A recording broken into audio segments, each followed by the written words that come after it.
All right, welcome to my league bag update for April 2024. We're going to go through the 13 balls that I currently have drilled and have used semi-recently, and we're going to place those into a single 3-ball tote and an add-on 1-ball bag for a spare ball. So a 3+1 arsenal to take to my weekly house shot league. I've organized the balls down here kind of generally from biggest and strongest down to the weakest, the spare ball being at the end. And we're going to go through and kind of choose 1 ball per slot, and we'll explain why we're choosing certain ones over others. So on the house shots that I bowl on each week, they're generally kind of a medium to medium heavy volume out of the gate.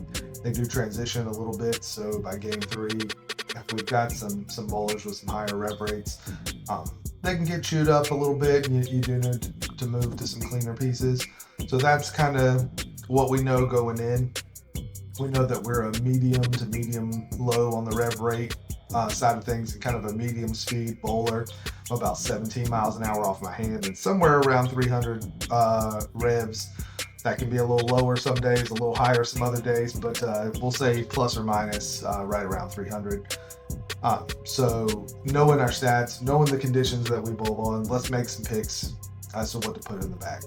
So for me, the Supernova, really great in oil, a little slow right to left, can burn up and kind of leave a lot of flat corners on the house shots that I bowl on. So that one's not going to make it. Eternity Pie with some lane shine was my go-to for a lot of the league season this year out of the gate, like on the fresh. It can also burn up a little bit because it is a little strong for some house shots, but if you've got it shined up some, it does tend to look pretty good. The Ultimate Defender, kind of the opposite. I think with a little surface, it's a nice looking shape for me on current conditions. It's a controllable piece for the fresh, and that's the one I'm going to dump in slot 1 for now. And with the caveat that I'd like to keep a little bit of surface to it, maybe like 2,000-3,000 grit on there instead of letting it shine up too much. So the next ball down from that, I want something that's a complementary shape, maybe create a little more angle, but also can be pretty strong, because maybe this ball with surface is too much that day, but I still need something that can get traction and oil, but create a little more shape. And that's where I'm going to kind of look at these middle options here. I'm going to look at the Archetype Hybrid, the Theorem, the Ebonite Physix, and the Dynam-X. For me, it's pretty easy between those 4. The Archetype Hybrid has been absolute money for me everywhere I've used it. It does need some oil to perform well, but it works well. I've used it on the fresh at league. I've used it in the middle of a tournament block, and it's done well in both environments. When it's not the ball anymore, it'll let you know, and you can get out of that piece and move into something else. If I bowled on a slightly lower volume condition, I would probably lean more towards something like the Theorem, maybe the Infinite Physix, but the Theorem specifically, if there's friction, that thing is pretty great. It's clean, and it really gets off the spot hard and drives through the pins well. I like that one as an option if you're at a place that's a little lower volume. Kind of maybe the medium to medium low on the fresh.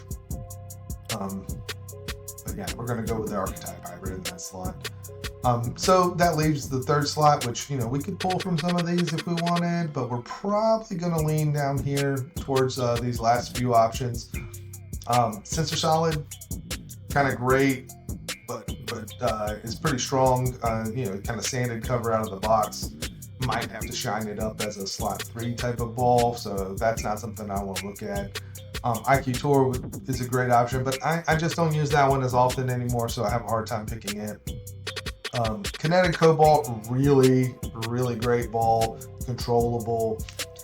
If the lanes get really chopped up, it's okay, but it's probably not the piece that I would choose of what I have left here. Ebonite Fireball and the Hustle Rip. Now those are two that I would look at in a situation where the lanes are a little choppier. And between those two, the comfort pick would be the Hustle Rip. I've had it longer. I'm more used to the shape that it makes. I've had other hustles in the past. I really love the Fireball. It's definitely more angular and a little more off the spot and all that kind of stuff than the Hustle Rip is. But if I just want to control the pocket, knock some pins down, leave some makeable spares, because everything's just, you know, falling apart in terms of lane conditions, the Hustle Rip can do that for me, and so it's going to earn the spot. And then obviously the spare balls, we got one option, and that one's going to go in there. So for April 2024, of the balls that I have, we're going to end up with an Ultimate Defender with some Surface. We're going to go Archetype Hybrid, which I might throw all three league games in any given night, and then Hustle Rip for when things really break down and we need that kind of bailout ball, along with our Roto Grip Retro Spare Ball, and that'll do it. Thanks everybody for tuning in, and we'll catch you on the next one.